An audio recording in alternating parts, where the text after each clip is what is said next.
Et on record déjà pourquoi.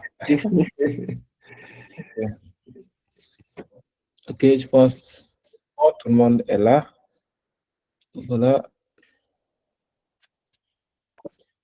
Voilà, donc bonsoir à tous. J'espère que vous allez bien. Bienvenue aussi à tout le monde chez Tech Afrique.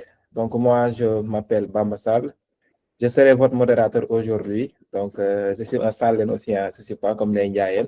Ils sont un peu fatigués par rapport au Ramadan. Mais voilà, ça serait un honneur voilà, de vous recevoir aujourd'hui par rapport à notre premier webinaire Ndogotech. Donc aujourd'hui aussi, nous allons parler d'un sujet vraiment intéressant par rapport à ce concept. Donc le sujet d'aujourd'hui, je rappelle que ça serait développement d'une application pour trouver un lieu de culte. Voilà, donc nous avons l'honneur d'accueillir notre animateur du jour, qui est Omar Fall. Donc je reviendrai sur la présentation. Voilà, donc très brièvement, je vais vous partager comment ça se passe cette session et comment va se dérouler la session. Donc, je vais vous partager mon écran très rapidement. OK, si c'est bon pour vous, vous me dites. Oui, c'est bon. OK. Voilà, donc la session va se départir en 4 étapes. Donc, la première étape, c'est l'étape introductive. Donc là, on va un peu présenter Tech Afrique. Donc, nous avons aussi l'honneur et le plaisir d'accueillir le CEO de Tech Afrique, M. Salif Ndiaye. Et après la présentation aussi de Tech Afrique, nous passerons directement à la deuxième étape. Donc, la deuxième étape, ça sera la partie théorique où le présentateur va vous permettre de comprendre un peu le concept du jour et aussi comprendre le sujet qu'on va développer. Donc, la troisième étape, ça sera l'aspect pratique, donc tout ce qui est pratique par rapport à cette session. Et la quatrième étape va se clôturer par des questions et des réponses, donc, et aussi faire du réseautage. Donc, je rappelle que la session va durer maximum 1 heure, voilà, ou 45 minutes. Donc, ça dépendra de vous et de votre énergie. Voilà, donc très rapidement, je vais passer la parole au CEO de Tech Afrique, c'est lui qui va un peu présenter qu'est-ce que c'est que l'Indogotech et pourquoi on l'a lancé. Et aimablement aussi nous parler de Tech Afrique donc, dans 2 minutes, 3 minutes. Donc, Salih, vous avez la parole. Merci beaucoup, Bama. Bon, tu dis que ça dépend de notre énergie, mais je pense qu'en ce moment, gars, je pense qu'on risque 15 minutes et en finir. Bonjour, tout le monde. Bienvenue dans cette première édition du Ndogotech. Voilà, comme Bamba l'a dit, hein, le principe en fait derrière cette série d'événements-là, c'est vraiment aujourd'hui d'organiser des activités aussi bien des webinaires, des activités, des sessions pratiques, mais aussi des activités communautaires. Donc, aujourd'hui, ce qu'on veut, c'est vraiment voir comment est-ce qu'en utilisant la technologie, on peut vraiment booster l'adoption aujourd'hui des valeurs religieuses. On le sait, on est dans des sociétés qui sont quasiment totalement religieuses. Si on est au Sénégal, voilà, on parle de 95% de musulmans. Et la technologie, elle est vraiment sous-utilisée dans ce secteur-là. Bon, maintenant, on voit de plus en plus voilà, des applications qui se font à gauche, à droite, qui permettent un peu à tout un chacun de pratiquer de façon un peu plus simple.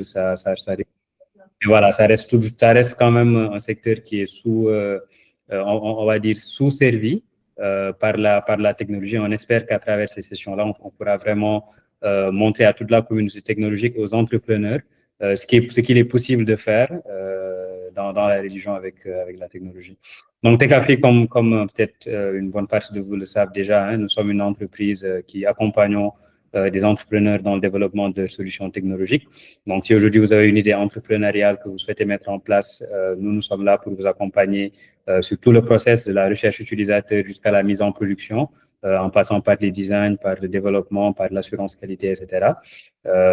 Donc, voilà, si vous avez une idée, si dans l'audience, il y a un entrepreneur qui a une idée d'une application qui pourrait régler un problème ou qui pourrait apporter vraiment une solution dans le secteur, on va dire dans le secteur de la religion, bah, nous sommes vraiment open, sachant que ça fera pour nous d'une pierre deux coups. Donc, bienvenue à tous. Je vais maintenant laisser la parole à Omar pour qu'il puisse démarrer la session.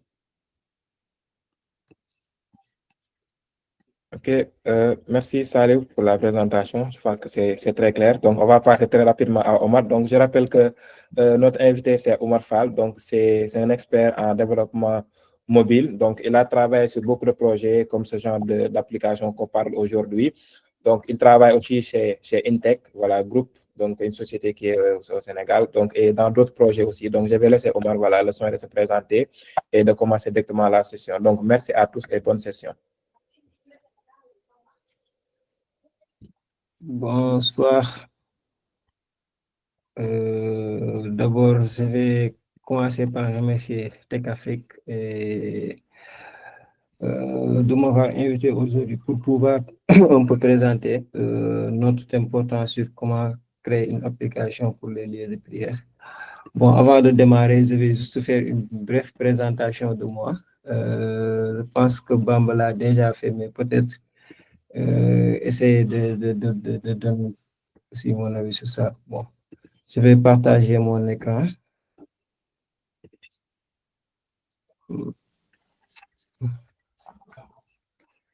Voilà, vous voyez mon écran? Oui, c'est bon. Voilà, d'accord. Maintenant, là, je vais passer à ma présentation. Bon, tout d'abord, moi, je me présente, je me nomme Oumar Fall. Actuellement, je suis développeur mobile chez Intech Group et aussi j'ai fondé une application qu'on surnomme Galsenpo. Elle est actuellement disponible sur le Google Play. Cette application vise à centraliser les informations concernant le basket local ici au Sénégal. Je fais partie aussi d'une communauté qu'on nomme Google Developer Group et Flutter Dakar. Pour tout ce qui est réseaux sociaux, vous pouvez trouver mes social links là.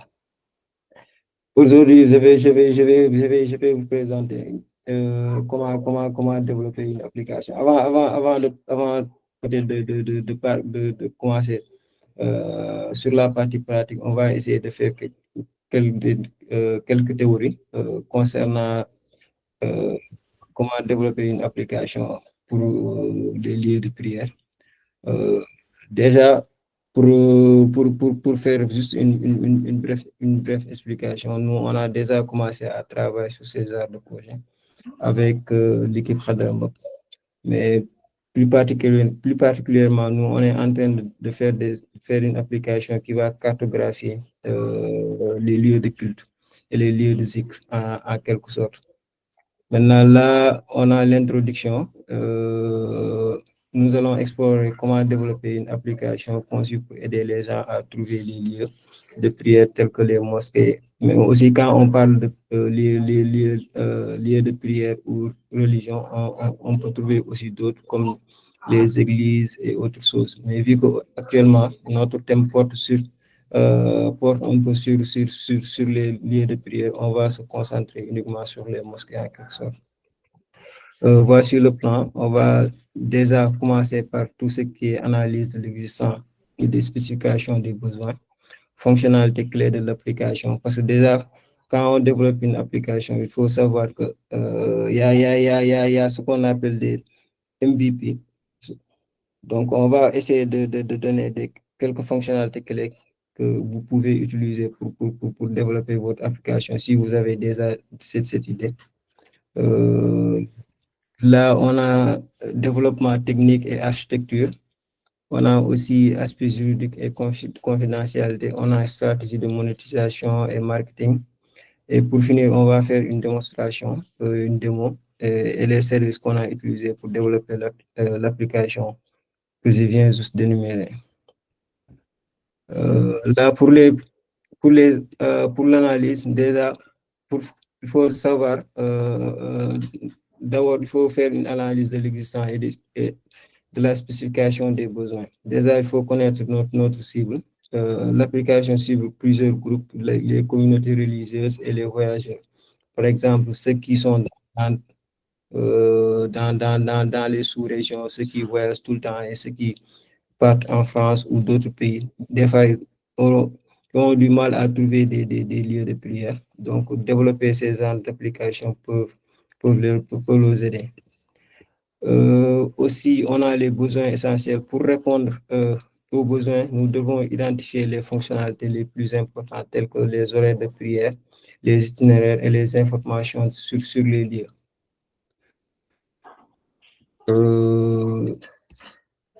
Là, on a les fonctionnalités clés de l'application. Comme je l'ai énuméré, déjà pour comprendre, il faut déjà trouver la localisation GPS des lieux de prière, informations détaillées, adresse, horaire de prière, contact, photo, description et langue parlée. Surtout langue parlée, c'est quelque chose qui est important parce que si l'application, quand on développe ces genres d'application, il faut prendre en compte que on n'est pas le seul à l'utiliser. Donc, il y aura plusieurs pays il y aura plusieurs personnages qui vont utiliser ces applications. Donc, il faudra prendre en compte tout ce qui est langue et les descriptions.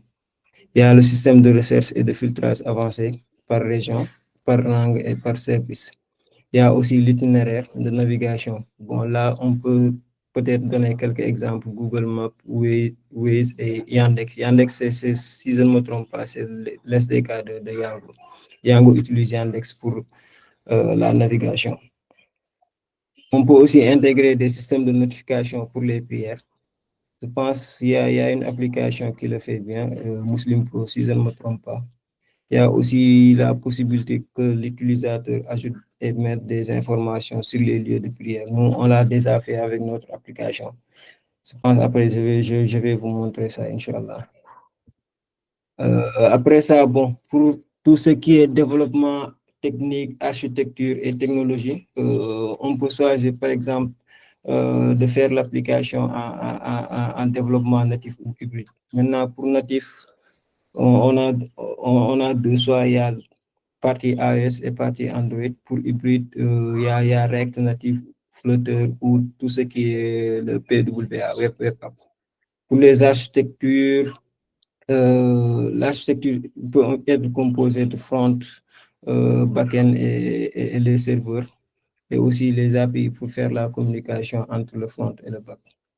Bon, moi, ce que je recommande actuellement pour ces genres d'applications, vu que c'est des MVP, vous pouvez peut-être partir sur du Flutter ou bien sur du React Native pour un peu gagner du temps. En termes de sécurité aussi, il y a la protection des données parce que ces genres d'applications sont utilisées partout et avec la réglementation de l'Union européenne et les Américains, c'est un peu compliqué pour publier ces genres d'applications. Donc, il faudra prendre en compte la sécurité des données. Aspect juridique aussi, on a tout ce qui est conformité aux lois de la protection des données, dont je viens de d'énumérer, le RGPD de l'Union européenne, politique de confidentialité qui est clair et transparent, gestion des consentements de l'utilisateur pour la collecte de l'utilisation des données de localisation. Il faut aussi prendre en compte ces aspects pour pouvoir développer ces genres d'applications.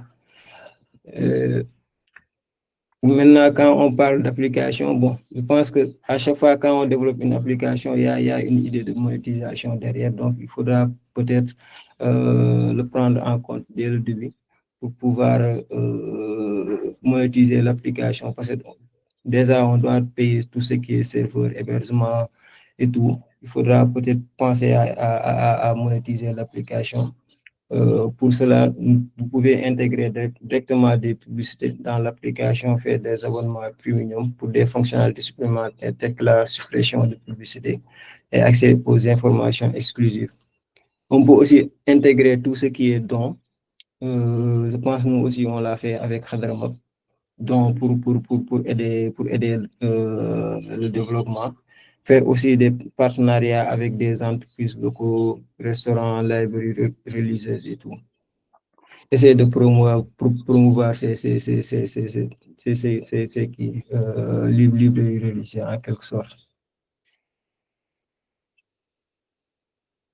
Pour terminer, bon, là, on fait c'est tout ce qui est marketing et promotion de l'application. Déjà, il faudra peut-être penser à créer une identité visuelle pour l'application, faire des stratégies de SEO, ça, je laisse ça à Bamba.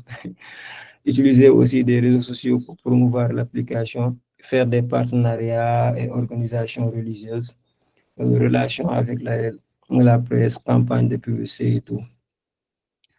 En quelque sorte, c'est ça. Maintenant, si avant de passer au démo, déjà, est-ce qu'il y a des personnes qui ont déjà qui ont passé à développer ces genres d'applications et est-ce est-ce que vous avez déjà commencé à faire ces genres d'applications? Oui, Rokhaya, c'est là. Oui, bonjour à tous. Du coup, donc je me présente rapidement, Rokhaya Sylla. Je travaille au sein de Tech Afrique en tant que project manager. Et effectivement, moi, j'ai eu en tout cas l'idée de vouloir créer une appli comme ça, notamment pour la diaspora, donc que ce soit en Europe, plutôt Europe et les États-Unis. L'idée étant de pouvoir faciliter un peu l'accès à des lieux de prière pour des personnes qui soit travaillent ou des éléments comme ça. Et l'idée, moi, ce que j'avais commencé à faire, c'était en fait de mettre en relation des personnes donc, du coup, qui cherchent des lieux de prière et d'autres personnes qui, eux, peuvent mettre à disposition leur chez eux, que ce soit leur appartement ou éventuellement leur local, peu importe, pour que la personne puisse venir prier. En gros, l'idée, c'est vraiment de faire un système de mise en relation entre ces deux-là et pas forcément d'impliquer les mosquées. Parce que bon, les mosquées peuvent être un petit peu plus loin, etc. Mais l'idée, c'était de pouvoir trouver des personnes à proximité en fait, du lieu où on est pour pouvoir s'y rendre le plus rapidement possible, prier et pouvoir repartir au travail si besoin est. En gros, l'idée, c'était ça. D'accord, super. Et après, juste, je me permets juste sur la partie RGPD et notamment faire attention aux données. Moi, ce que j'avais proposé, c'était en fait qu'on ne stockait pas les données des clients. Donc, c'est-à-dire qu'en gros, il y aura un système d'échange. Donc, la personne va trouver le lieu qu'elle souhaitait. Elle va échanger avec la personne sous forme de chat, mais le chat, c'est éphémère en fait. Donc, c'est-à-dire qu'on ne va pas stocker cette information-là, juste histoire qu'ils puissent échanger pour que, voilà, moi, j'habite à tel endroit exactement. Une fois que la personne aura géolocalisé le lieu, et elle s'y rend, et tout est effacé derrière, en fait. On ne stocke rien du tout pour pallier à ce côté RGPD et données personnelles. D'accord, super. Merci, Rokhaya. Il y a d'autres interventions?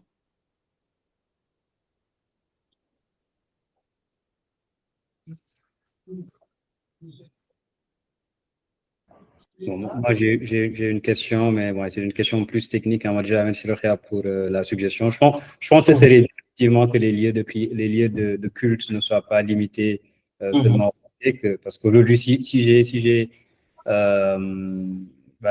un local, si j'ai une maison, un appartement et que je souhaite le mettre à la disponibilité de mes compères pratiquants, ça peut être considéré comme un lieu de culte. Si je veux organiser un khadara ou n'importe quel autre événement, n'importe quel autre rituel religieux, là aussi, je devrais avoir la possibilité, je pense, de pouvoir organiser. Oui, effectivement, je pense qu'on gagnerait à rendre l'application plus communautaire.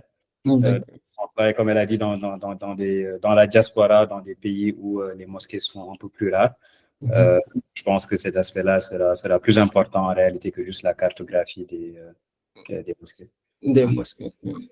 Maintenant, ma question, moi, elle était plus technique. Je pense que tu as mentionné qu'on avait le choix effectivement entre des technologies natives comme voilà, du Swift ou du Kotlin sur Android iOS, ou on pouvait y aller avec des technologies hybrides comme du React Native ou du Flutter.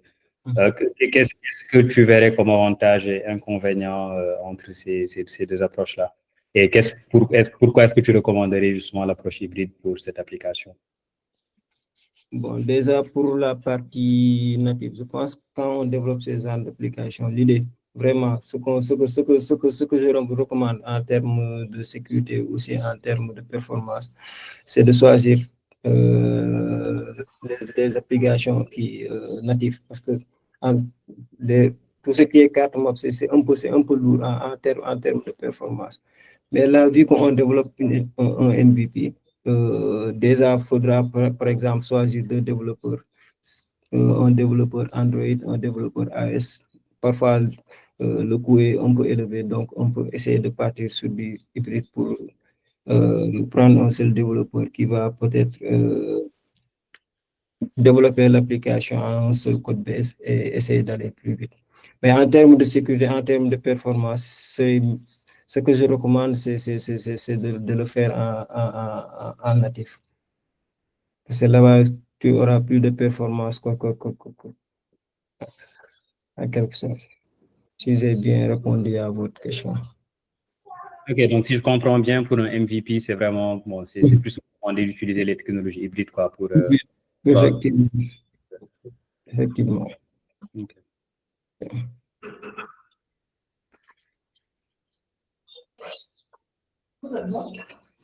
Oui, Rokhaya. Moi, j'ai une question un peu plus fonctionnelle. C'était de savoir, du coup, si on partait dans l'idée d'avoir des personnes donc, qui vont accueillir chez eux pour permettre aux personnes de pouvoir prier.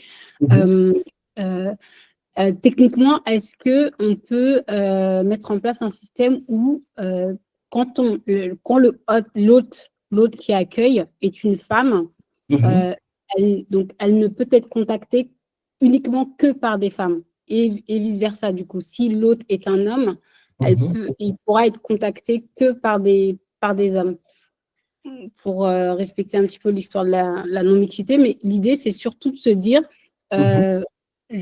dans l'application, moi, je suis une femme, je recherche un lieu de prière parce que bon, je sors du travail ou parce que mon travail n'est pas très loin, j'ai besoin juste d'aller prier et de revenir. Quand je fais ma recherche dans l'application, j'ai besoin de voir uniquement que des profils de femmes hôtes.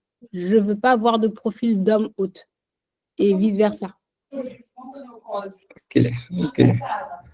Bon, déjà, je pense que moi, la présentation que j'étais en train de faire, moi, je suis parti l'idée de créer une application à travers le MOC. L'idée, c'est de cartographier en fait les mosquées qui sont disponibles. Mais ce que tu es en train de dire actuellement, peut-être, je vais laisser la parole à d'autres qui pourront intervenir dans ça. Voilà, il y a quelqu'un qui peut intervenir dans ça. Parce que là, ça dépasse un peu du cadre de la présentation que je suis en train de faire, en fait. Oui, cher Tidiane. Alors, d'abord, salam alaikum. Et je vous salue tous et remercie aussi de cette opportunité. Je me présente Cheikh Ahmed Tidiane. Donc, je travaille d'ailleurs avec Omar Fall dans ce projet-là de Hadramaut. Et ravi de voir aussi les interventions qui ont précédé et qui suscitent aussi beaucoup de questions, comme celle soulevée par Mme Rokhaya Silla, dont j'aimerais apporter juste un petit élément de réponse. Donc, vous avez évoqué le problème où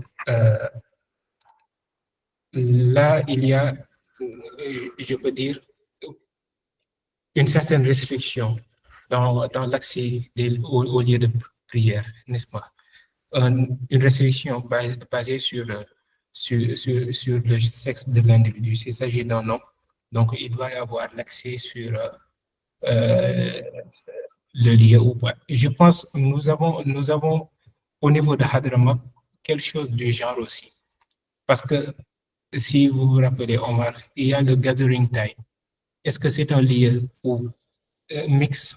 Est-ce que c'est un lieu qui est dédié aux hommes seulement, ou bien est-ce que c'est un lieu qui est dédié aux femmes seulement? Donc, ça dépend de la façon dont vous enregistrez l'information. Donc, avec la précision que vous faites sur le type de rassemblement permis, est-ce que c'est mix, est-ce que c'est homme uniquement, est-ce que c'est femme uniquement, ça informe les utilisateurs, n'est-ce pas, est-ce qu'ils pourront y accéder ou pas.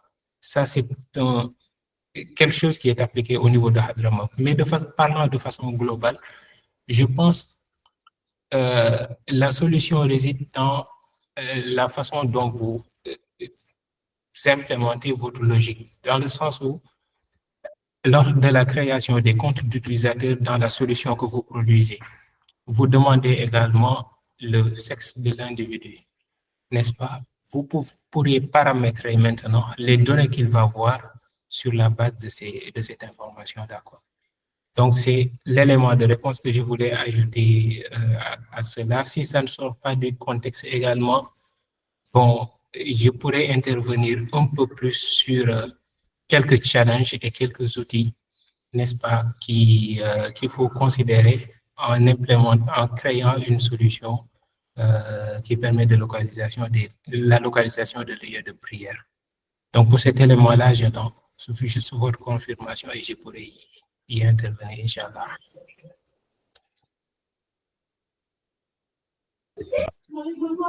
Merci beaucoup, Cheikh Tidiane.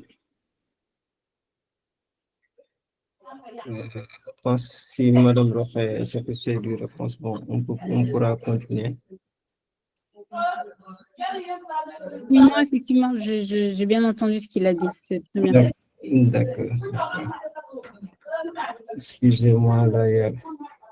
Bon, maintenant, je pense qu'on a un peu frôlé le temps. Je vais partir directement. S'il n'y a pas d'autres questions sur la présentation, on peut essayer de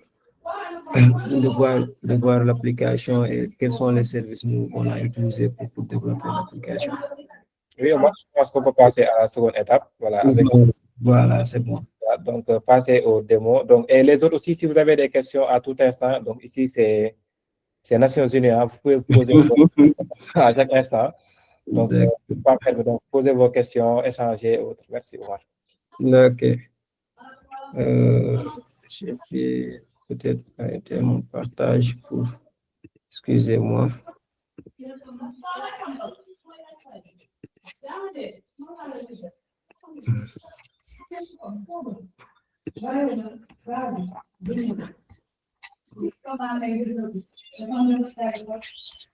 Bon, là, déjà, avant de passer aux démos, on va essayer de parcourir un peu notre architecture qu'on a utilisée pour faire l'application.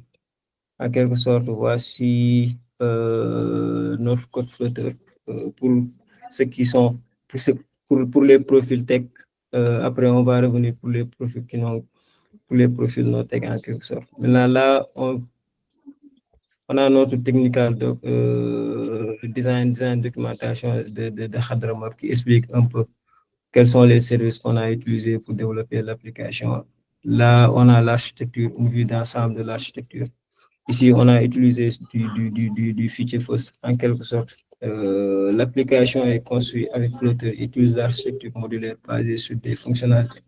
L'idée, c'est de pouvoir ajouter des fonctionnalités sans autant impacter l'autre fonctionnalité. Aussi, si on veut enlever une fonctionnalité de l'application, on peut l'enlever facilement sans autant aussi impacter les autres fonctionnalités qui restent.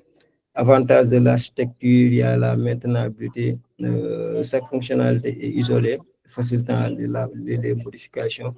Il y a la scalabilité, faciliter le travail en équipe. Chaque développeur peut travailler sur une fonctionnalité différente. Il y a la notion aussi de testabilité, test clarté et modulaire. Maintenant, là, on a tout ce qui est constant feature. On a tout ce qui est API pour les prières. On a l'API pour tout ce qui est localisation. On a aussi la partie event. Là, pour la gestion de data, on a utilisé Riverpod pour notre application. Pour les technologies et dependences, il y a Flutter, Dart, DevTools et FVM pour tout ce qui est Flutter management version, pour manager les versions de Flutter. En quelque sorte, voici les dependences. Déjà, nous, on a utilisé Geolocator pour récupérer la position de l'utilisateur. L'application, quand on démarre, automatiquement, on récupère la position de l'utilisateur pour pouvoir après utiliser cette position-là, pour pouvoir après utiliser ces informations. Il y a Google Maps qui est derrière. Il y a aussi une service location. Tout ça, c'est des packages que Flutter vous fournit. Déjà, déjà, il y a tout ce qui est permission géocoding. Et aussi, je parlais aussi tout ce qui est langue, pour tout ce qui est, quand on veut traduire l'application, il y a une package qui le fait, Intel. Il y a aussi le Logger, le SAR Preferences, Google Font et Flutter de temp. Maintenant, pour les notifications, on a utilisé Firebase Core, Firebase Messaging et Flutter Local Notification pour envoyer des push notifications, juste des rappels de prière et tout. On a aussi défini des rules, vu que on développe en équipe. Parfois, il s'avère des fois de définir des rules pour essayer de respecter un peu l'architecture, les nomenclatures et tout. Maintenant, tout ce qui est fonctionnalité PrideTime, on a tout ce qui est modèle, les modèles que l'API nous fournit. Il y a les modèles Hadara Location, il y a tout ça, ce que vous voyez, ce sont des modèles. Maintenant, là, ce sont les API services là-bas, là où on doit faire l'appel, la requête, l'appel réseau pour nos services qu'on utilise.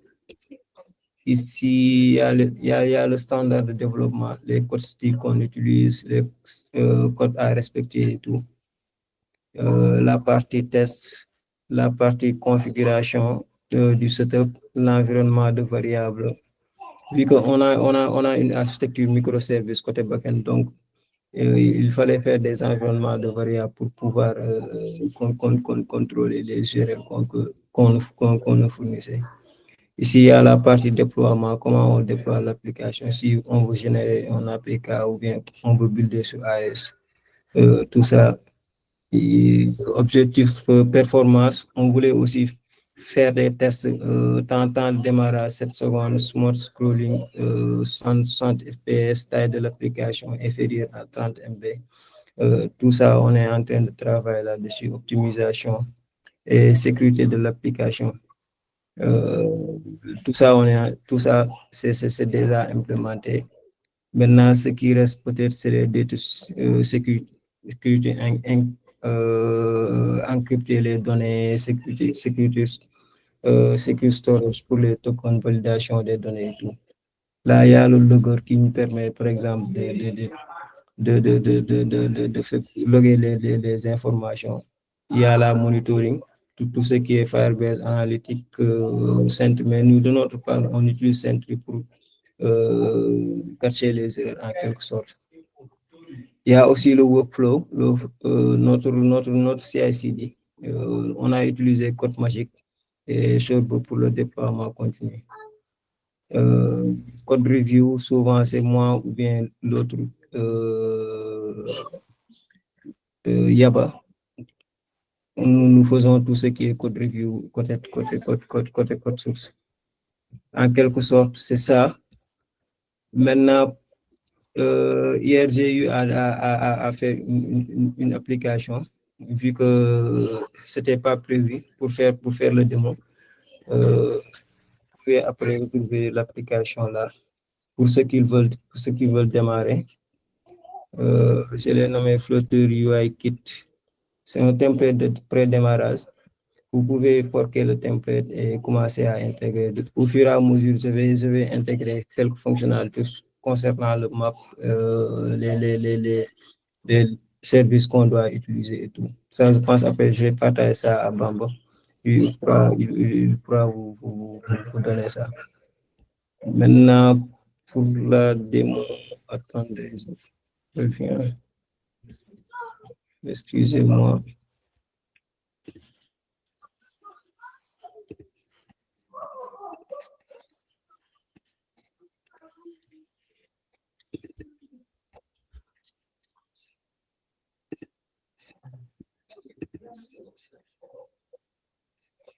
Vous voyez mon écran?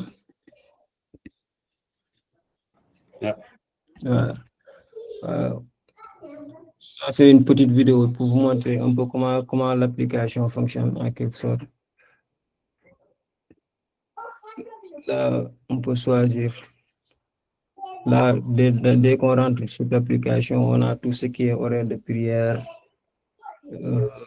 khadara, prière, enregistrement des lieux. Là, automatiquement, il récupère notre position actuelle, là où je suis. On peut aussi voir le lieu de khadra qui est disponible, horaire, type de lieu, mosquée et tout.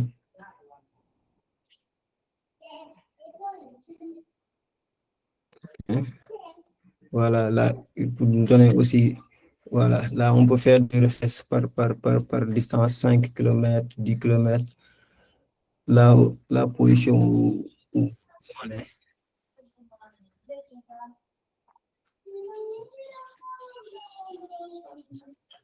Pour le moment, toutes ces parties-là sont dynamiques.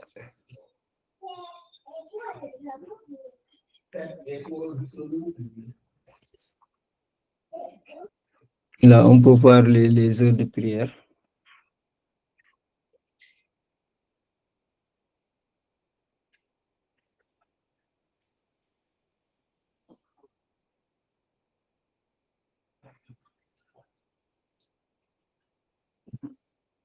Voilà.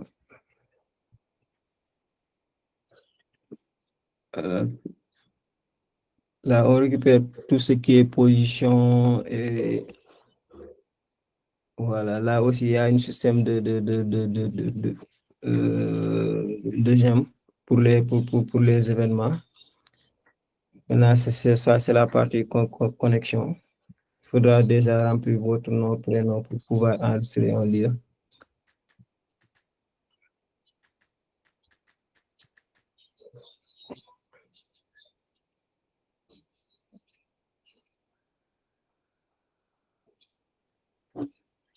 Là, normalement, ça doit me renvoyer OTP. Pour le moment, on est... Voilà, je pense que c'est ça en quelque sorte. Voici l'OTP. Maintenant, ce qui reste, c'est valider l'OTP et pouvoir enregistrer un lieu de culture. En quelque sorte, c'est ça. Le démo n'est pas complet vu que l'application est en cours de développement. C'est un peu ça notre démo du jour. Maintenant, si vous avez des questions concernant la présentation et la structure et les services qu'on a utilisés aussi. Bonjour. Vous recevez? Oui. Ouais, bonjour. Bon, désolé, je suis venu un peu en retard. Au cas où ma question a déjà été posée. Je voulais juste demander comment vous localisez les mosquées. Est-ce que ça parle de localisation de mosquées? Comment vous faites en fait pour enregistrer les mosquées? Bon, déjà pour ça, on a lancé une campagne de collecte de données. Je pense même j'ai implémenté le QR code là. Après, vous pouvez scanner pour pouvoir participer à la collecte de données. En fait, ce sont ces données qu'on collecte là qui vont nourrir l'application. Aussi, à travers l'application, aussi, on peut directement enregistrer un lieu de prière. Normalement, je ne l'ai pas mentionné dans le démo, mais c'est possible avec l'application.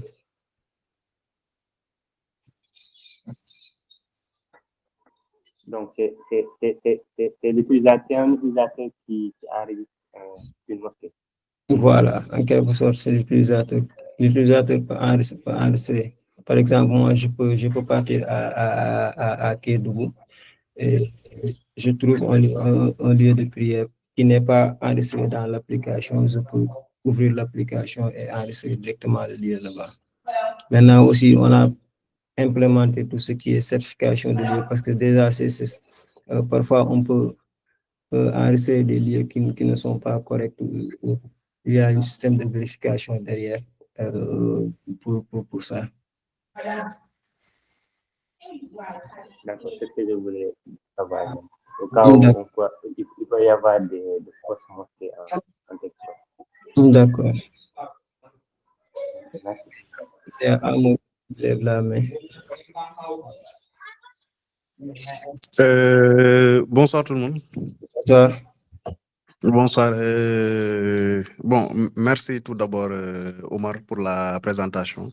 Machallah, félicitations. Hein. Je crois que c'est une très bonne idée. Je vous suivais depuis sur LinkedIn quand j'ai vu la publication pour les développeurs là, Tidjani, pour cette application.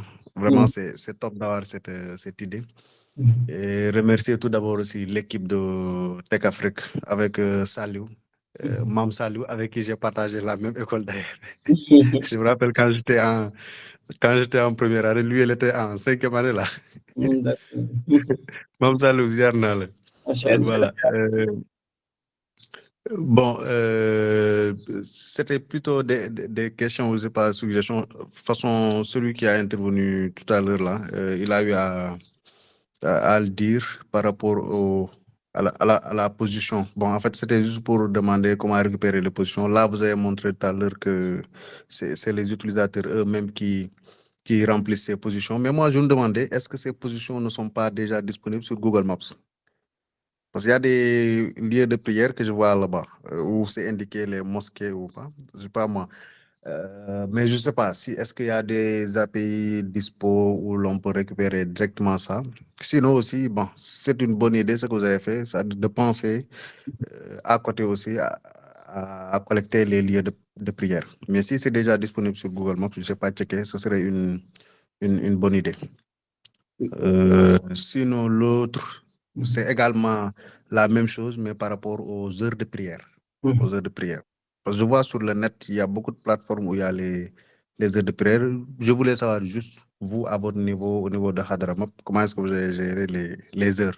Est-ce que c'est derrière, vous avez un back-end où vous remplissez, comme au niveau de notre mosquée, localement, on dit Fajar, c'est à quelle heure?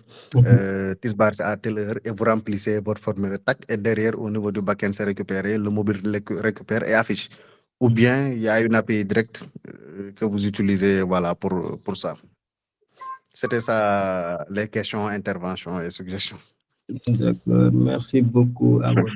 Bon, pour la première question, je pense que sur Google Maps, il y a tout. Hein. Mais vu que nous, on veut quelque chose de plus précis, parce que avec Google Maps, parfois, il y a cette latence-là. Des fois, tu peux voir, par exemple, quand tu entres sur Google Maps pour aller quelque part, ça reste fiable en quelque sorte.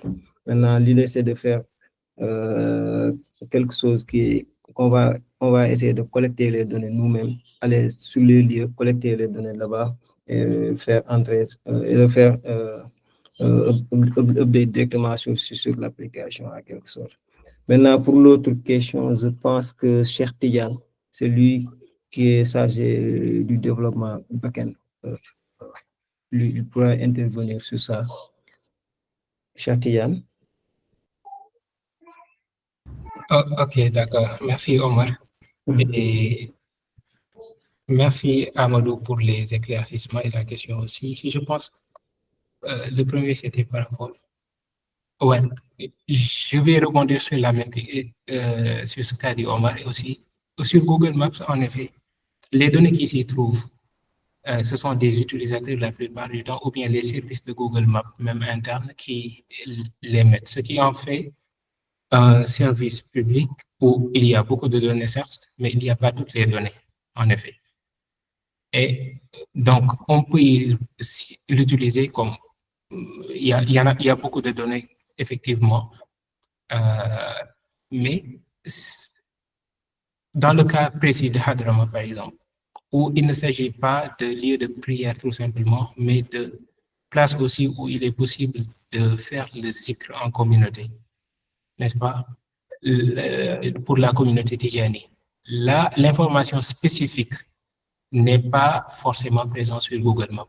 Donc, c'est une question surtout de spécificité qui exige une application dédiée.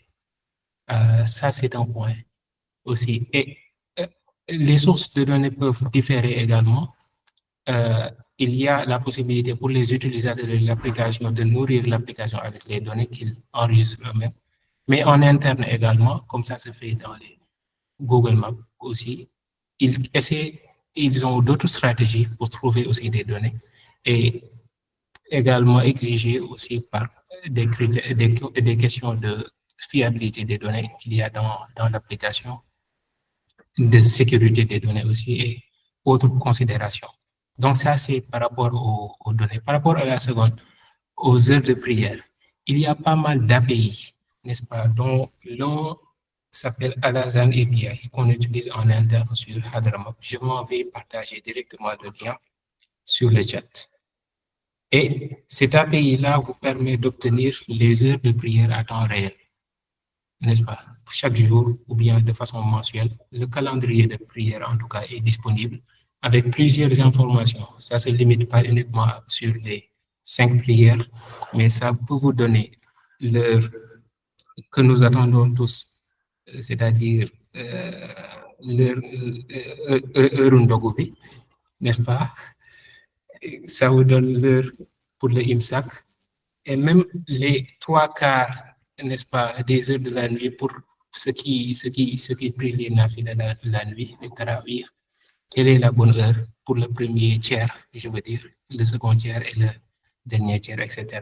Donc, il y a ça comme exemple à Alazan API et il y a d'autres API aussi, dépendant de votre besoin. Donc, vous pourrez avoir ça et l'intégrer dans vos applications. Donc, c'était la seconde intervention, pour la seconde question.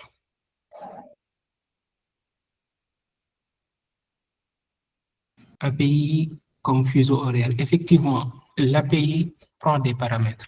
Ça vous demande pour quelle ville vous demandez l'heure de prière.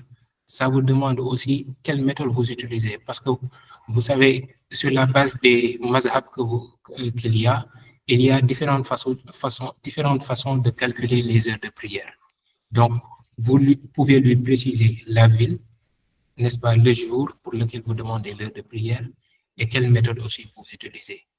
Et par défaut, il y a une méthode, je pense, définie par le Muslim World League, n'est-ce pas, qu'il utilise par défaut. Et voilà, c'est ça.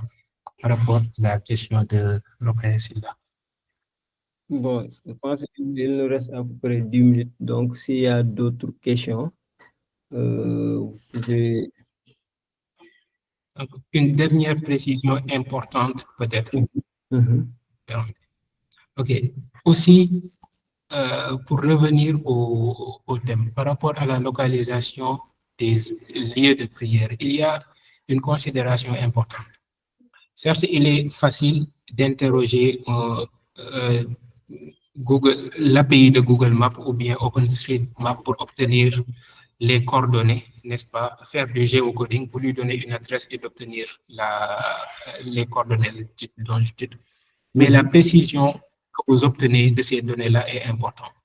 Parce que là, si vous supposez que vous êtes à latitude 14.7845, vous avez une précision de 4 digits, 4 chiffres. Et là, pourquoi il faut être prudent? Parce que dépendant de la précision, vous pouvez soit localiser une chambre ou bien la précision permet de localiser un immeuble, donc c'est moins précis que la localisation d'une chambre au sein d'un immeuble, ou bien la précision permet uniquement de localiser le quartier, n'est-ce pas? Donc, il faut être, n'est-ce pas, un peu curieux sur la précision. Je pense, j'ai quelques références dessus que j'ai partagées à Omar et il pourra dire pour chaque nombre de virgules après la partie, n'est-ce pas? Quelle précision ça donne par rapport à la localisation. Donc, ça, c'était quelque chose d'important que j'aimerais préciser et dont on a tenu en compte sur Hadramap. Ok, merci beaucoup, cher Tidiane. Il y en a d'autres qui veulent intervenir.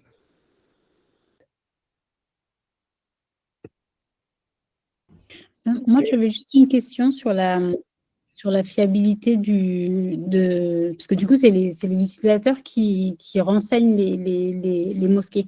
Du coup, la question, c'est à l'échelle locale où ça peut être possible, mais sur une échelle un peu plus large, comment vous faites cette vérification-là, du coup?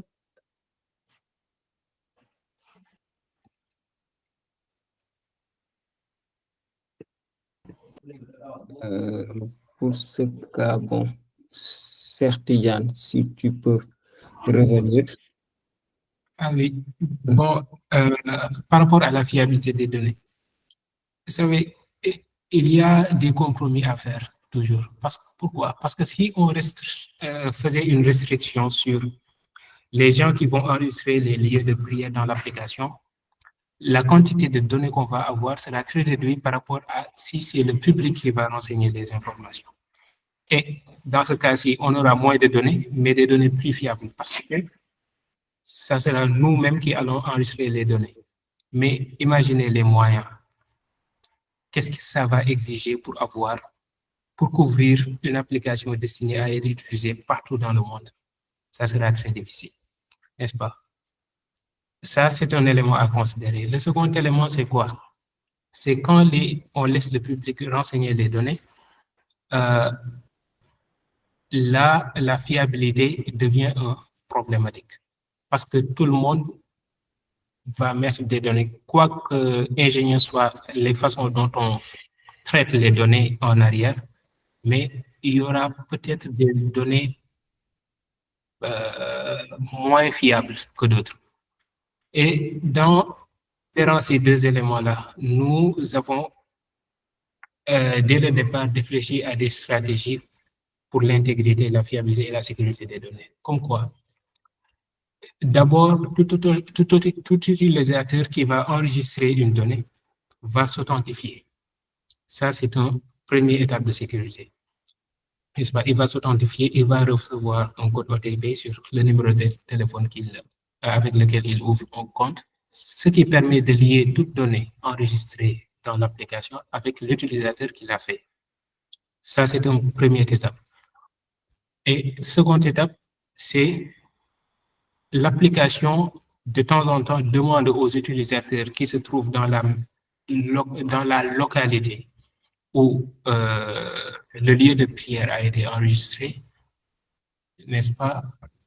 L'utilisateur qui se trouve dans cette localité-là est demandé souvent, est-ce qu'il a visité tel lieu? S'il répond oui, donc on incrémente en arrière, en interne, pour prendre en compte ce témoignage-là.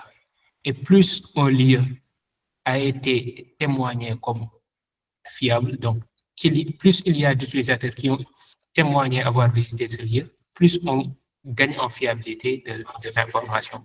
Donc ça, c'est une seconde stratégie que nous avons définie. Et la troisième, c'est quoi? C'est qu'on ne va pas suffire des témoignages et des données renseignées par les utilisateurs, mais on fait des audits internes aussi. On prévoit d'avoir des services qui iront dans le terrain et faire la collecte de données. Et donc, une donnée collectée par nos services internes aura plus de fiabilité. Donc, j'imagine qu'une donnée renseignée par le public. Et là, également, au niveau de l'application, par souci de transparence aussi, on laisse le public voir quel type de vérification a été fait sur telle donnée, le nombre de témoignages d'utilisateurs et la certification interne de Hadramop, est-ce que c'est accordé à ce lieu de prière ou pas? Donc, c'est ça. Ok. Super. Je pense qu'on est arrivé à un terme. Oui, on a fait 44 minutes à 45 minutes. C'est très vite, quoi. Inch'Allah. Inch'Allah. C'est bon pour les questions par rapport aux démos, s'il n'y en a pas.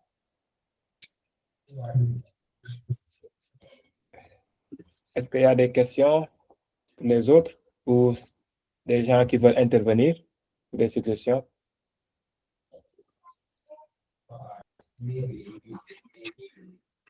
Ok, je pense C'est bon, on a fait un peu le tour.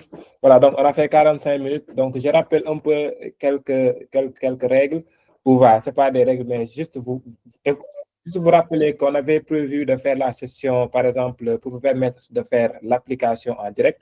Mais défaut de temps, on n'avait pas le temps suffisant pour permettre de développer cette application. Mais ce qu'on vous propose, c'est qu'après cette session, on a un canal Telegram, donc on a déjà lancé. Donc, vous pouvez venir sur le canal Telegram. Donc, et avec Omar, on va faire une autre session, voilà, plus pratique. Donc, la session va vous permettre de développer l'application, de l'implémenter de A à Z.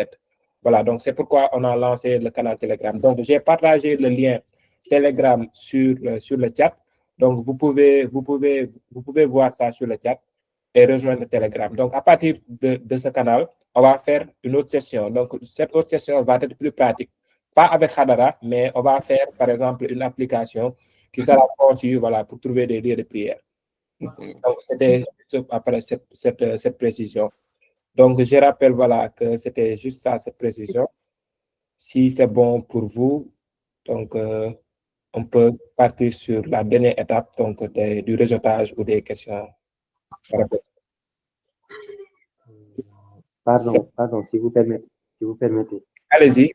Quand vous parlez de pratique, vous parlez du front, de footer. Oui, c'est ça. Ouais, maintenant, il y a des intéressés du développement back-end aussi, donc peut-être essayer de prendre ça en compte. D'accord. Et de mettre en rapport avec, voilà. Super. Donc, merci pour cette suggestion. Donc, c'est pris en compte. Donc, le lien est dans la description. Donc, je l'ai piné ici, voilà, pour le Telegram. Donc, après, on pourra faire des sessions pour ceux qui sont intéressés. Voilà, donc, merci à Omar, voilà, pour la présentation. Je pense que c'était très intéressant, voilà. Donc, nous qui ne sommes même pas des développeurs, voilà, on s'est accordé le temps de suivre, voilà, par rapport à cette brillante application.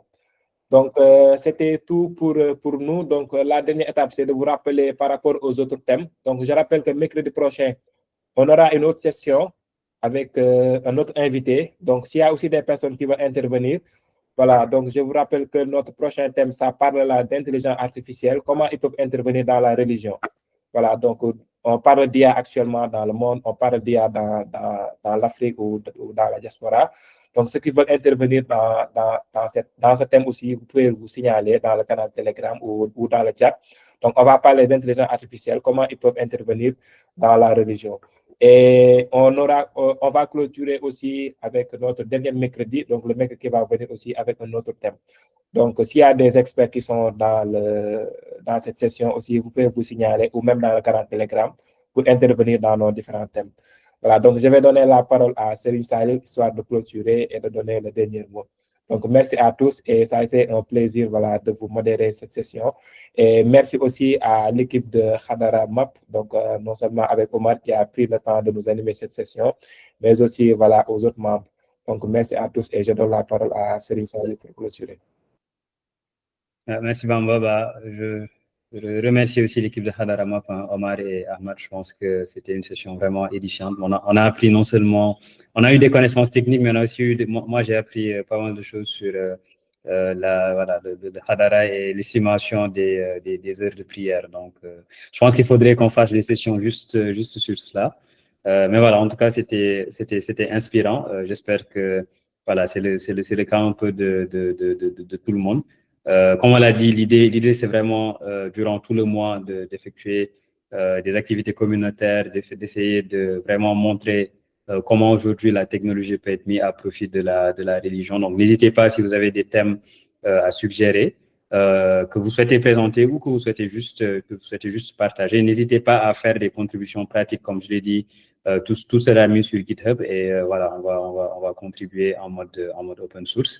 Et voilà, on vous invite à participer à nos sessions qui seront organisées bientôt.